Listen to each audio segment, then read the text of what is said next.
Okay, let's talk about one of the most famous and, let's be honest, frustrating endings in all of literature, the final chapter of the Book of Acts. If you've ever read it, you know exactly what I'm talking about. I mean, think about it. The whole book is this nonstop adventure. We're talking shipwrecks, riots, miraculous escapes, and then, boom, it just stops. But what if that's not a mistake? What if it's actually a deliberate puzzle? Well, in this explainer, we're going to solve it. So you've got our main character, the Apostle Paul, under house arrest in Rome. He's waiting for his trial before the emperor. Is he going to be executed? Will he be set free? We never find out. The author, Luke, basically just cuts to black. It feels like the last reel of the movie is missing. But what if that abrupt ending is the whole point? All right, so to figure this out, we've got to zoom in on that final chapter. It all kicks off with the very last leg of Paul's long and pretty dangerous voyage. He is finally arriving at the center of the known world, Rome. And as we look at this, notice the kind of language Luke, the author, is using. The verbs are all about arrival and completion. Stayed, arrived. This isn't just some boring travelogue. It's building this incredible sense of finality. The destination, the one that was prophesied and promised, has finally been reached. The geographical part of the journey is over. And this right here, this verse, captures the central tension of the entire chapter perfectly. Paul is a prisoner. Yeah, he's chained to a Roman guard. And yet, he's allowed to live in his own rented house. He is at the same time confined and free. Hold on to that idea, that paradox. It is the key to this whole thing.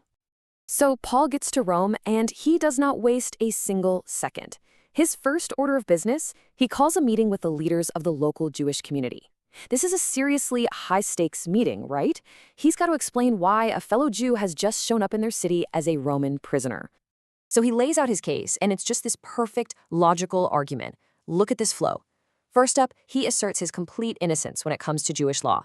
Second, he points out that even the Romans, Roman law, found him innocent. And finally, he explains that his appeal to Caesar wasn't some kind of attack on his own people, but a total last resort that was forced on him by his opponents back in Jerusalem. And then he drops this absolute bombshell of a line.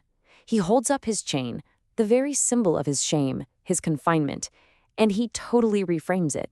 He basically says, this chain, it isn't here because I'm a criminal. It's here because I believe in the hope of Israel, which was his way of talking about the Messiah. Suddenly, the chain isn't a symbol of shame. No way. It's a badge of honor, a direct result of his message. So the leaders agree to hear him out. And you got to appreciate the way the text emphasizes this, from morning till evening. I mean, this was not a quick coffee chat. Paul spends an entire day passionately explaining his message, trying to convince them that Jesus is the fulfillment of everything their people have been waiting for. So after this all-day marathon session, what happens? Well, you get a split decision. Some people are convinced, but others, they refuse to believe it. They argue about it, and then they leave. Now, at first glance, this looks like a failure, or maybe at best a partial success. This just makes the whole mystery deeper, right? Why end the whole book on what looks like, well, a draw?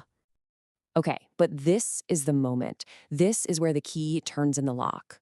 As the disbelieving folks are heading for the door, Paul says one last thing. And trust me, it changes everything.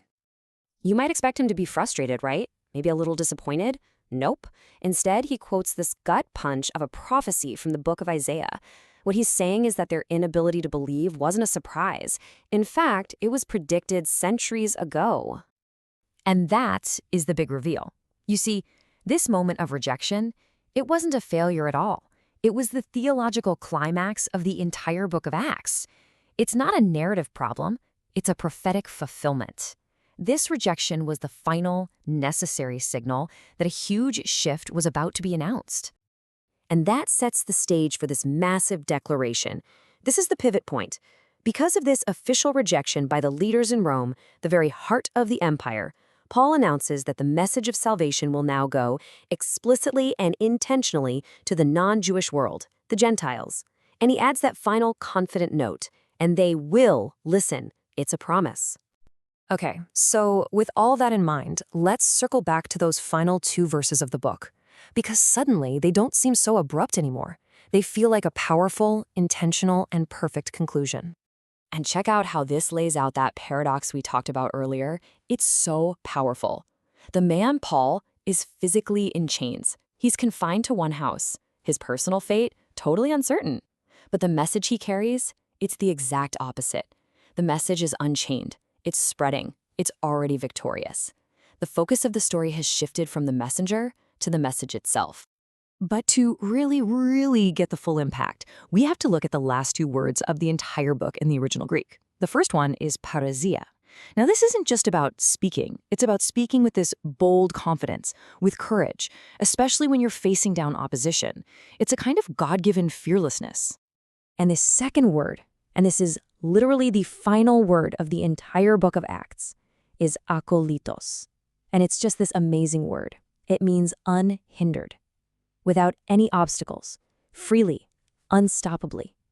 It is a word of total and complete freedom. So now let's put it all together.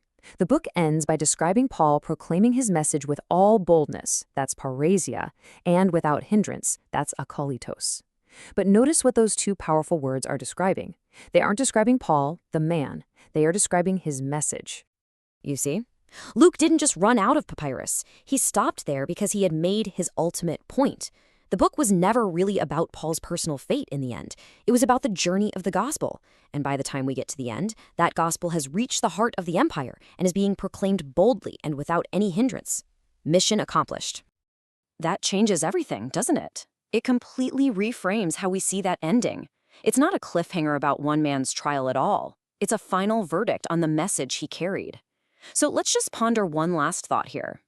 What if the whole reason for not finishing Paul's story was to show that the story of the message, well, that story doesn't end. It's unhindered, it's unstoppable. And by ending without an ending, the book kind of hands the baton to everyone who reads it, implying that the story now continues with us. It's not an unfinished book, it's an open-ended one.